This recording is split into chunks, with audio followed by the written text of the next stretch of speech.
To Grace Fellowship and Ministry of Grace 25. Thank you for joining me today. Today we're going to continue our series, Walking Wisely, and today we're dealing with choosing friends. Our verse today will be from Proverbs chapter 17:17. Back in 1994, a U series began called Friends. It ran for about 9 seasons, lasted about 10 years. I've seen some of the show. I haven't really watched it from concept to the ending. But if you want to follow the show, it's being repeated on TV again. It's roughly about 6 people who share their lives together. And the theme song went something like this: I'll be there for you. A new station alert When the has rain arrived. starts to pour.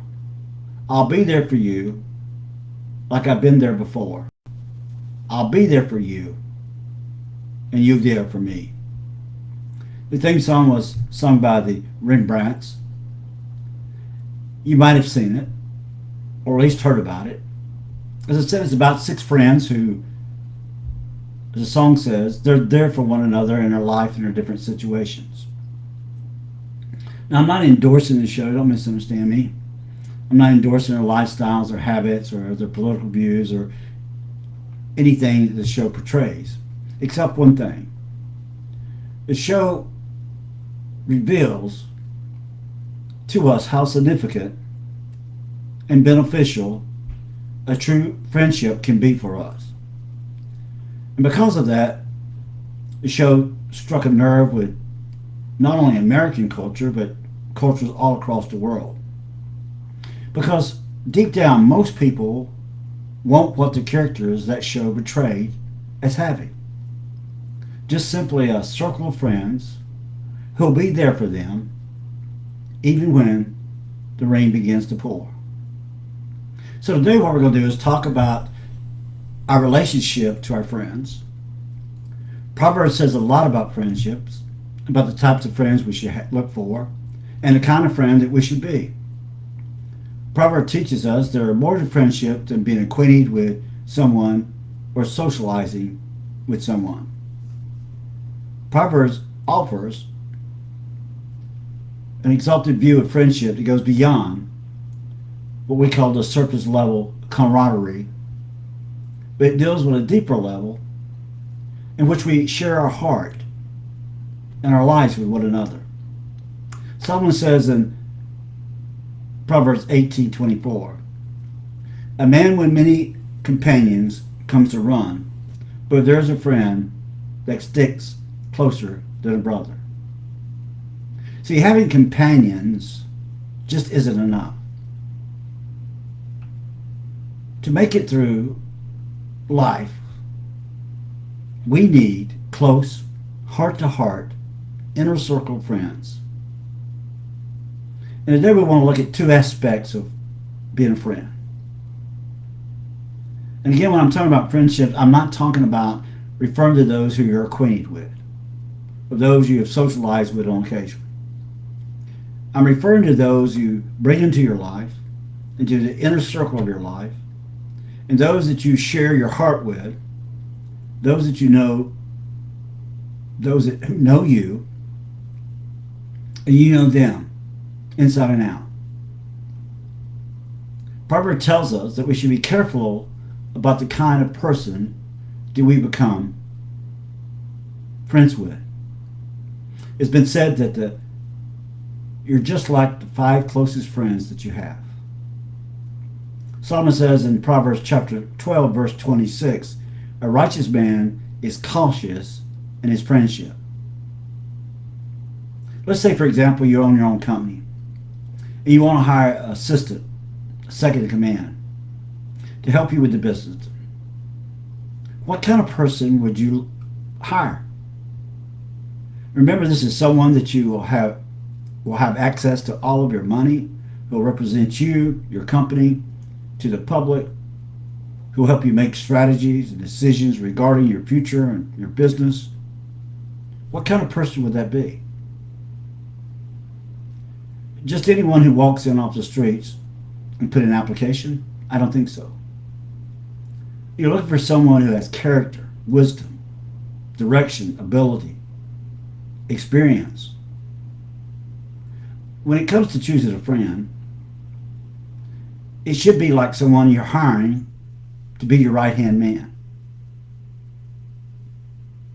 You're signing on as a his or her right-hand man or wingman. I guess I should say person this day and time, but I'll use the terminology man. This is a person who will advise you. This is a person who you can turn to when you're in trouble, or who will share with you good things, who you can learn from, who will teach you. We don't approach choosing our friends lightly. We must, as Solomon cautions us, to exercise caution in doing that. This goes against what we might have been taught. We might have been taught to have a friend be a friend, and that you should be a friend to the friendliest. And that's not all really good advice. If a person doesn't have friends, maybe there's a reason. Maybe other people try to be their friend. Maybe they had to pay for it dearly. Maybe the person you're thinking about is a person who you've been around. Maybe they borrowed money from you and never paid it back. Maybe they borrowed a tool from you and never returned it. Maybe they borrowed a book from you and they never returned your book. Maybe the type of person that tries to date your girlfriend that you're dating, or even maybe if you're married, you even try to date your wife. And there's a lot of friends out there that will drain you of your emotions, and they constantly have endless problems. Their life is just chaos. And they look to you and they expect you to solve it. When we have these type of people in our life, it only brings us misery. Now, don't misunderstand me. I'm not saying this person doesn't matter to God, because everybody matters to God. And I'm not saying you shouldn't try to reach out and help people. Of course, that's what you should do. You should try to influence them to lead a better life, to live with God, develop integrity, character. But we need to be very careful about the person we allow in our inner circle to speak to us. You are to be friendly to everyone. Show the love of Jesus Christ to everyone. But we need to be very selective with the people we share our heart with. Because oftentimes, if we're not, our heart's going to get broken. Choosing a friend is very similar like choosing a mate. And by saying that, I'm saying that when we choose a friend, we should choose a certain type of person. In being a friend, we should try to be that certain type of person. And that's what we're going to look at now. The kind of friend you won't have, and the kind of friend that you need to be. I find 3 characteristics in the books of Proverbs that will help us. The first one is this: a friend hurts when you hurt. Solomon said in a verse I mentioned earlier, Proverbs 17:17, a friend loves at all times, and a brother is born for adversity. Think of the people you call as your closest friends. When you hurt, do they hurt? Or do they rejoice at your calamity? Obviously, you want them to hurt when you hurt. And the question we must ask ourselves is, am I the kind of person that someone would turn to in a time of trouble, and knowing that my response will be one of love and compassion and empathy?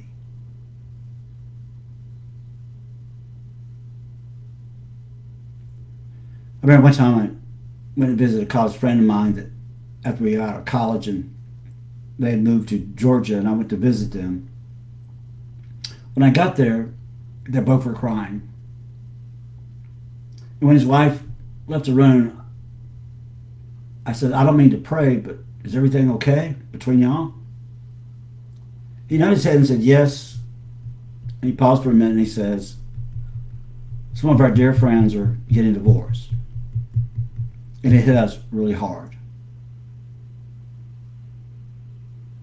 You know, that's the type of friend that you want.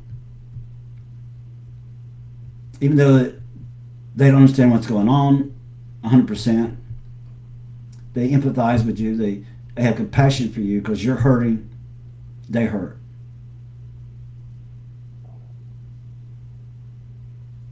You know, you might have known people that got divorced. Or maybe you know a person that was ostracized by a friend, put down.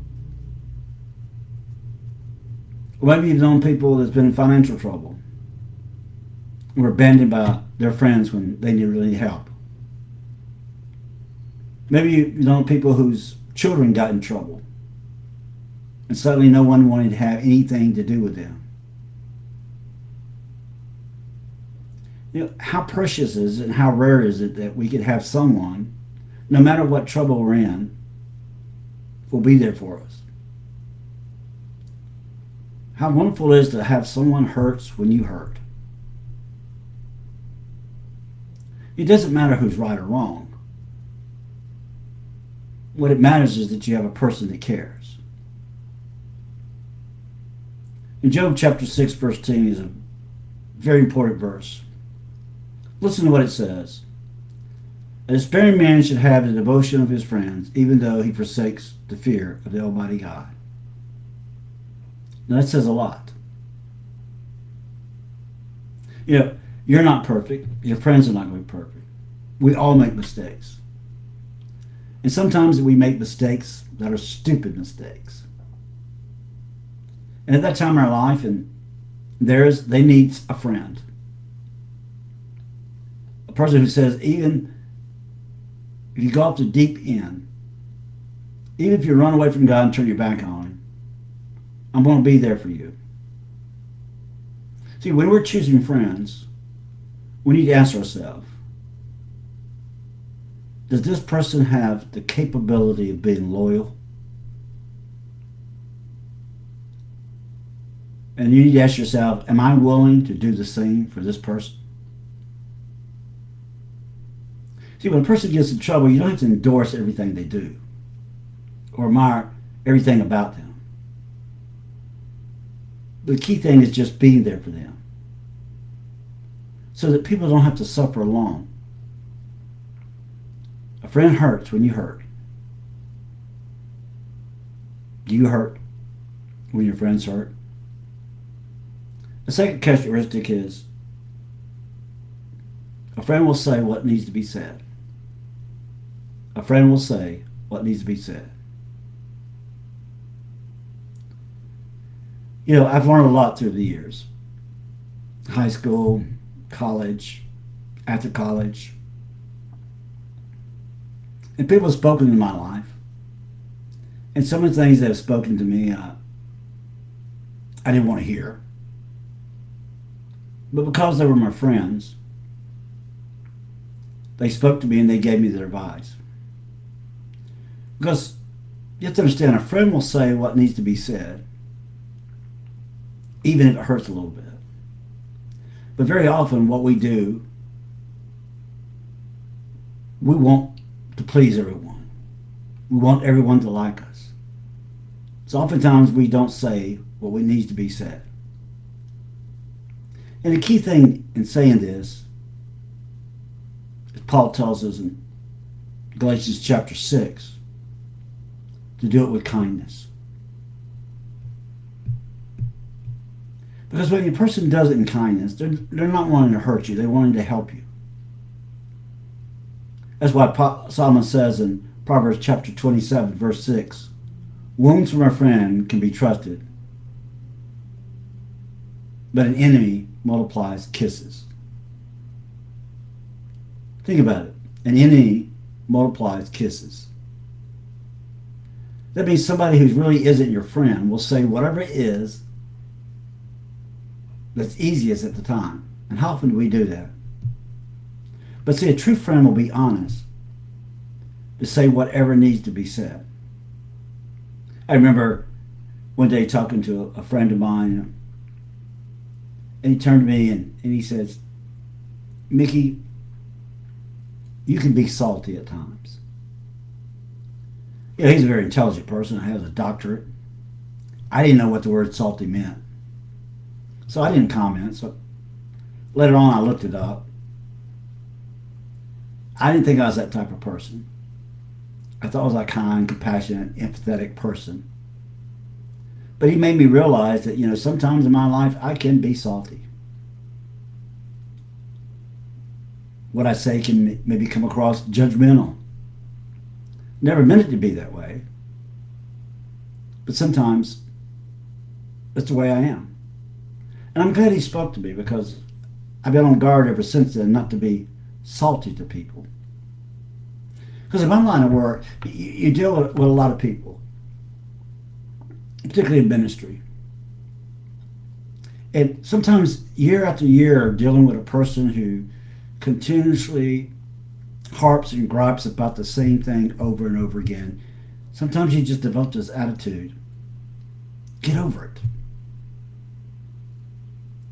And I used to use a song from the Eagles called Get Over It.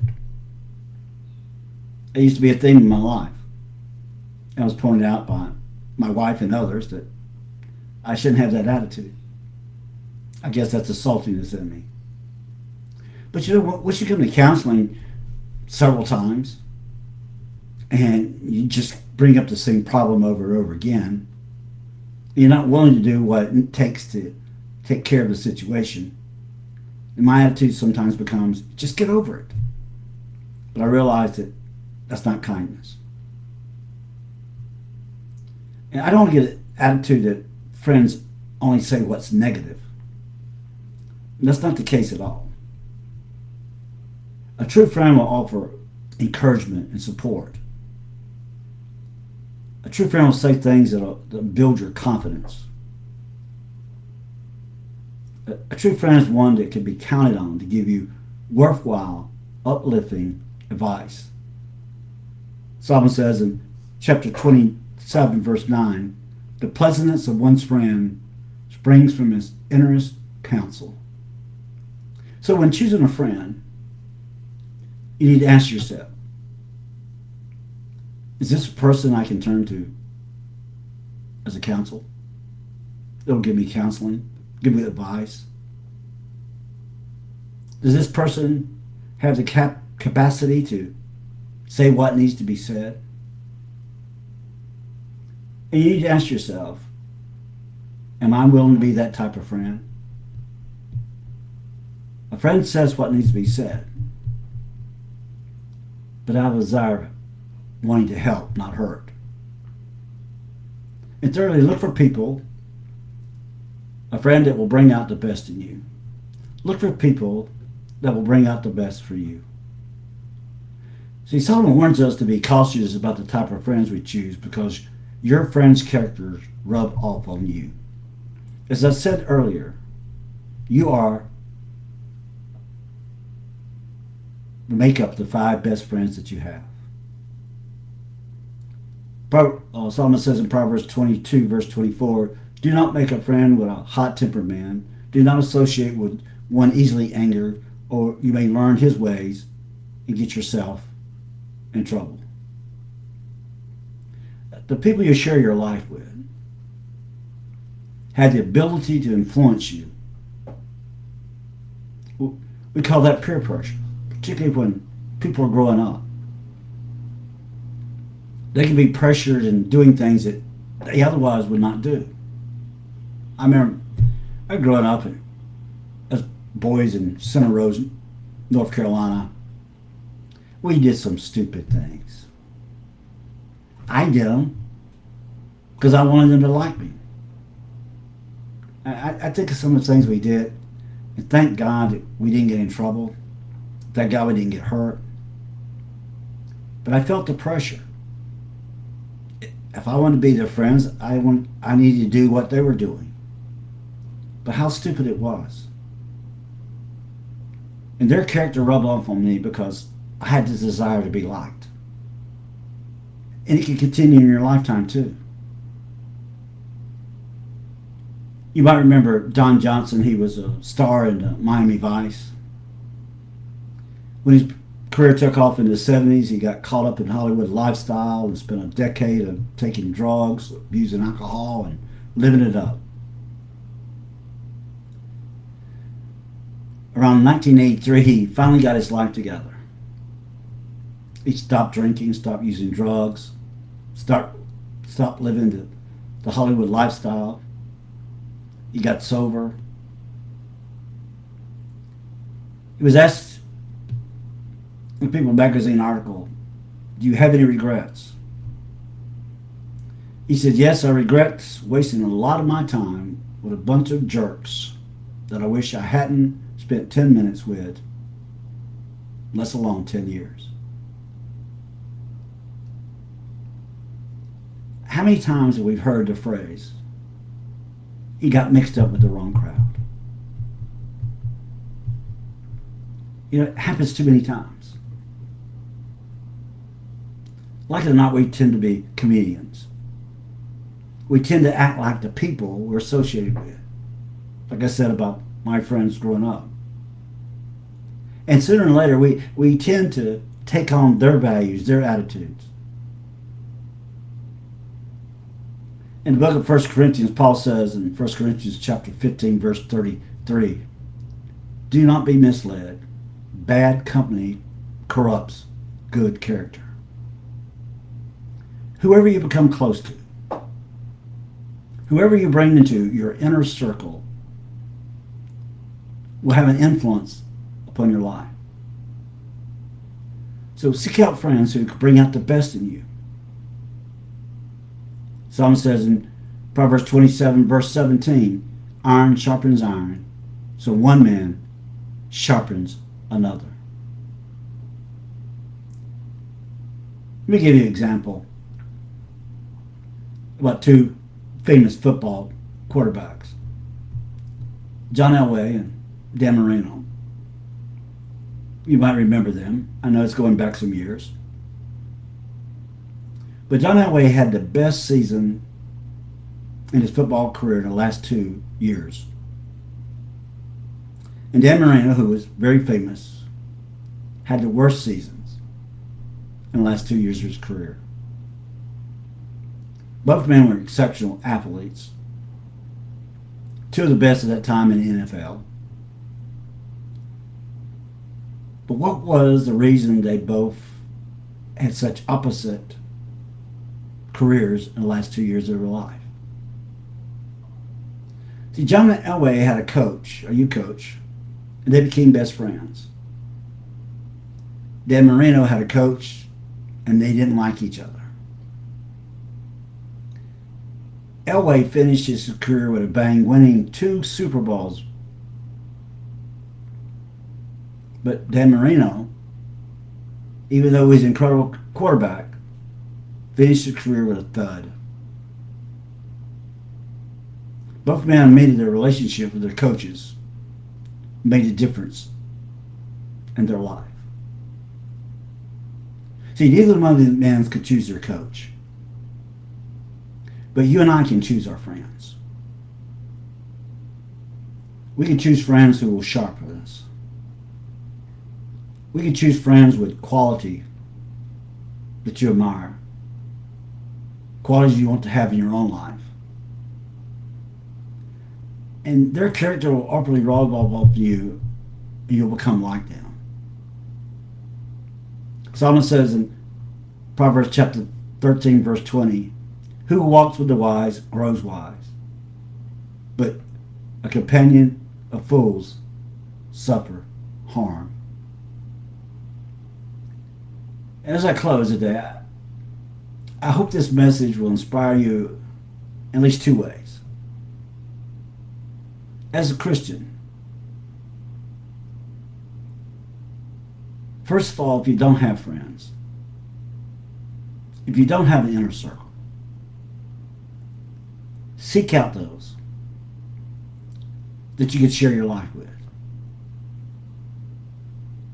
People of wisdom, people of character, people of compassion. I hope you'll be very selective in choosing friends. And I know this might be hard.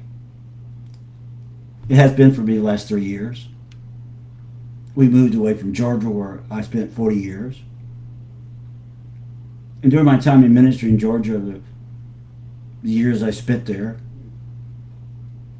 particularly at Kennesaw Community Church, I had a lot of friends. I had close friends. We'd fellowship together, go out to eat, we'd watch football games together. We'd go golfing. We do a lot of different things. And some of those people spoke in my life. Like I said, the guy that told me that I was salty. I miss those guys. In the last 3 years, I've made a lot of acquaintance here. People all around me in the condo. We've got great neighbors on the side of us and super neighbors upstairs. This past week, she brought me a couple of meals because she knew my wife was out of town. I guess she felt sorry for me. I know a lot of people around in the buildings in the condos area. I go to church. It's over 500 people, and they have 2 services, and maybe I might know 50 of them. But sometimes it's hard for us when we get ourselves in a situation like moving to a new area to get those friends and to find those friends. And I realize that I don't have that inner circle that I used to have. This week, maybe God spoke to me and said maybe I need to be the inner circle for others. So what I want to encourage you, if you don't have friends, if you don't have an inner circle, try to seek out people that you can share your life with. If you're involved in friendships that are dragging you down, my advice is to distance yourself from those people. At least until you're in a position of influencing with them. So they won't bring you down. But you can bring them up to a higher level of becoming a devoted follower of Jesus Christ. And then, as the Lord spoke to me, I want to encourage you, inspire you, I hope, to examine the kind of friends you are to others. See, what I realized this past week, that God's already put people in my life who need me, who desires our friendship. And the closest thing I have is our small group. When I can attend, I attend. And we share prayer requests, things of that nature. But I need to become a better friend to those people.